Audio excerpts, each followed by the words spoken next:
Alright, so in this following video, I'm going to talk about some things that I think are important in terms of playstyle for optimally playing Pudge in a game. However, I would like to note that I think that a lot of this is intuition. A lot of this stuff is stuff that you should practice and it should become automatic for you. And that's when this becomes very, very powerful, like a very, very powerful skill set, is the faster you do this stuff, the more likely it is to succeed. So practice, practice, practice, and you can be a total Pudge god using these tips. But this isn't the limitation. There's a lot more that you can learn. But I think these are the most important ones. So let's get into it, guys. The most important thing is you need to understand that you're playing a very versatile hero when you're playing Pudge. You're a very utility-heavy hero, but you can also do a lot of damage. So that opens a wide variety of things that you can do in terms of items. And what I would suggest is just try things. If you think something's good and it's not meta, I don't give a fuck. Try it. It's probably good on the hero. And speaking of, like doing very not meta stuff, the way you farm on Pudge, it isn't really the way that a lot of mids would function in this meta. And I think it's just because Pudge is a hero that you want to be applying pressure. If you're not throwing hooks at people in lanes, if you're not running around going for kills, even if you're losing farm, you're still creating that effect of the fear that it puts on the enemy team. So you need to be running around, you need to be going for kills, which means that the farm isn't really going to come from jungling or from going for lane creeps. The farm's going to come from killing people. So if you don't kill people, you're not going to get farm, which isn't that big of a deal because, as we said in one of the first videos, I'm sure in this one a dozen times, is that Pudge is an XP dependent hero. He's not a gold dependent hero, so you can still be very useful in terms of damage, in terms of utility, all this stuff, even if you don't have items.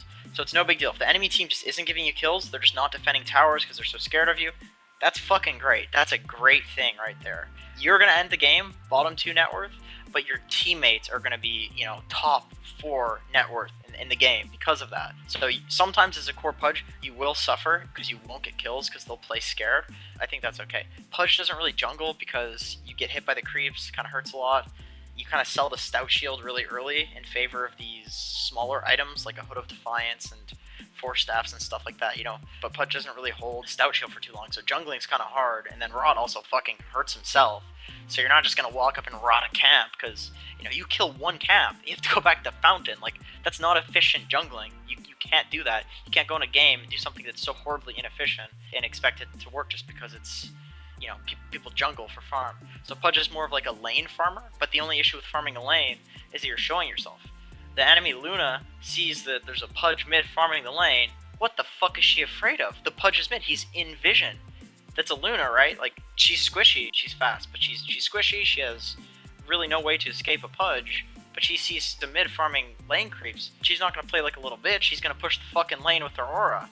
So you need to create this effect that you're everywhere by being nowhere in vision. You really don't want to farm lane creeps unless you have to, unless you really need farm. But you can't really jungle that much. So what do? You go for kills, do a lot of smoke rotations. You can jungle, but usually only when Dismember is up, because you can Dismember and that'll heal you through the rot damage. I wouldn't really suggest that sort of stuff unless you really, really need to get gold for an item. Let's say if you're like 600 gold away from 4 staff or something, you're just like, yo, team, like chill out for a second. I'm just going to farm. But keep in mind, you fucking Dismember a creep, the enemy team here is like, oh, fresh mate. Good idea. Fresh mate. Right? They're like, okay, they're either doing Roche or he's jungling like a moron with Dismember. And that's fine. If you need gold, that's an absolutely perfectly fine thing to do. But just know that you're revealing that nobody in these lanes are in danger. So yeah, big important note here is that you can't really farm the lanes, you can't really farm the jungle, because then they know where the fuck you are. You gotta be off the map, you gotta get kills if you want farm on Pudge. So that's why I would suggest, if you're trying to play mid Pudge, you need to practice games where you're snowballing, where you're constantly running around. Never stop applying pressure. Be a motherfucker, you know what I mean? Go behind towers, stand in vision, be a fucker. Just never let up on the pressure, because otherwise you're just gonna fall behind. You have to apply the pressure or you're gonna fall behind, because you're not a Shadow Fiend. You don't go raise a few creep camps and all of a sudden you have 3,000 gold. Pudge has no way to do that. So either you need to apply pressure and push early, or you need to fucking kill the shit out of people, which is obviously also applying pressure, so that's really important. Playstyle for mid Pudge. Well, I kind of talked about it. I think the playstyle for mid Pudge is taking an early game advantage via doing nice rotations or possibly killing your lane, taking an advantage from early game kills and the fact that you have early levels, and applying that to getting kills while you're pushing towers. So you group up as 5 with your team, or you go for smoke rotations, and you go to kill people and take objectives. I seriously think drafting something like a Drow, some lineup that's actually very capable of taking towers with a Pudge is really strong, because then when you go for a smoke rotation to their jungle with your 2 supports, you kill somebody with your super high level Pudge, there's no way they're defending a tower, because it's going to die so quickly, and if they want to stagger in while somebody's dead, well, you have a Pudge, you can fucking hook them out, and you can destroy them, right? Like, nobody's going to defend that, so you can transition that into a very push-heavy lineup. Alternatively, it can be a kind of team fighting thing where they do fight you, and then you just win because you have an overleveled Pudge who's, you know, tanking everything and doing damage and setting up nice initiations and stuff like that. There's a note here: if you do fall behind, you need to recognize, okay, how much farm does the enemy team have over me?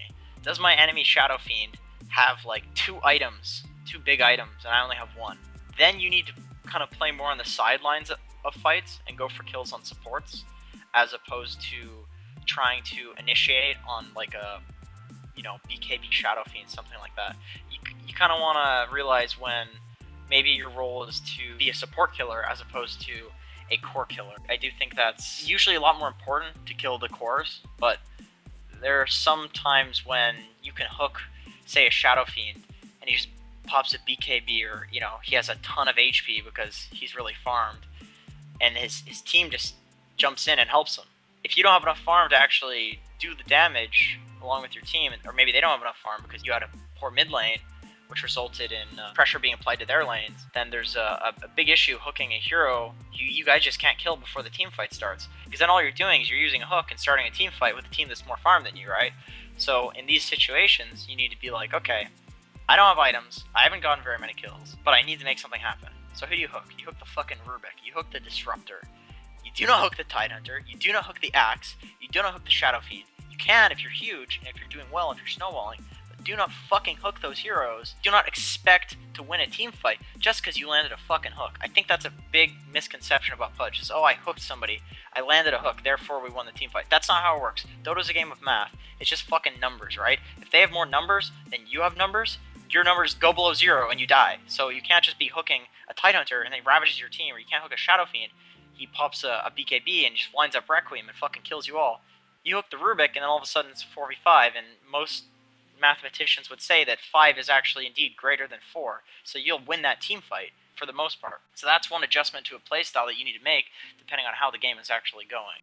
And I guess one note about the push strat with Pudge is that if you gain an advantage in your lane and they're scared of you and they're playing like little bitches because you're off the map, and you group up and you push towers, what you can do is you can hide in fog and TP to a tower that they're trying to split push at, and then you can be there ready for when they go to push it, and they think they're fine because they see your whole team top except for you, so they're like, okay, Pudge is waiting in the jungle, he's just gonna hook when somebody TPs in. Little they fucking know, you're hiding in the trees waiting for them to split push. You hook their anti-mage or something like that, your team TPs in because you TP'd early in anticipation that they would be split pushing. That's one thing that you can do, is you abuse the fact that they're so scared to fight you, and you go hide in places and wait for them to split push, because that's all they can do, right? How the hell else can they respond to a 5-man push with a tanky-ass Pudge sitting in the trees? They do nothing but split push, but little do they know you're actually hiding in the fucking trees that they're split pushing at already. That's a very important thing. If you're showing outside of fog, you can't do that. You have to be in fog, or you can't do these sorts of plays. So I'm a bit of a fucking idiot, and I definitely forget things. The family has a history of Alzheimer's. So if you find anything in your games of Pudge that you think are important playstyle tips, please leave a comment below, because there's definitely stuff that's left out. Like I said, it's something that has to become natural for you, but these are the things that off the top of my head I can think. These are ways that I, in my games, really excel with this hero, is being very good at these things. So let me know how it goes in your games. Let me know if it improves your MMR, and if there's anything that I forgot. So thanks for watching, guys. I'll see you on the next adventure. Try me, try me, try me, darling.